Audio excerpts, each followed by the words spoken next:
Hi everyone and welcome to this week's Monday Memo. Now, during the week I actually had a couple of comments and an awful number of likes around a question. Someone asked me if I could share my productivity tips with them because I suppose running a finance podcast and finance was generally quite busy holding down a senior role, trying to be a good parent, partner, keeping up with friends and family as well as investing in professional development. There's not an awful lot of time left for personal space or personal time as a finance professional. We're very busy, particularly trying to figure our own paths out through these immense rates of change we're experiencing. It's not just like recording transactions anymore. We've got to figure out ways of turning that work that we typically do into adding a lot more value. We all have the same 24 hours in a day. So whether you're a Warren Buffett, a Bill Gates, a CFO, or a mid or junior level finance role holder, we all have the same 24 hours in a day.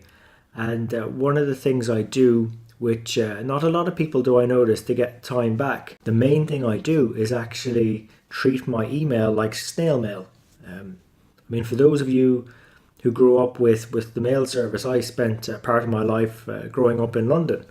And in London at the time, you used to get two mail deliveries a day, one in the morning, one in the afternoon, and you get a delivery on a Saturday as well.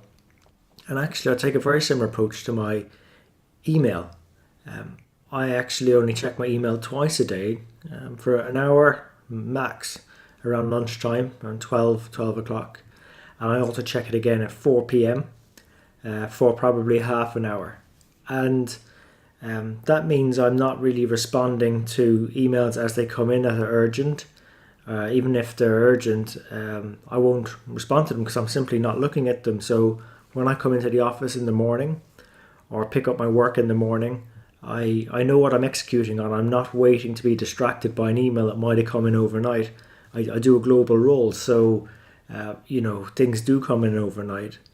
However, I've trained the people I work with to know that. So my key stakeholders know if it's urgent to text message me. Actually, WhatsApp me is the best way to get hold of me because I do keep an eye on those just to give people a channel if it's urgent to get me that way.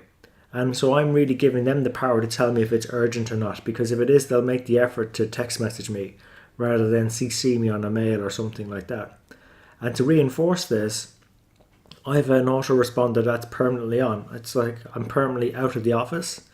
And again, the people that work closest with me know that I'm delivering and working and adding value, or trying to add value anyway all the time. So it's not as if I'm sitting there twiddling my thumbs. So they get it. But my autoresponder typically would read that I'm constantly servicing the business. And to do that effectively, I check my emails twice a day at 12 and 4. And if it is urgent, here's my mobile number and please contact me if it is urgent. Now, it's quite funny the feedback I've got from that message because I said not a lot of people do this, particularly in organizations.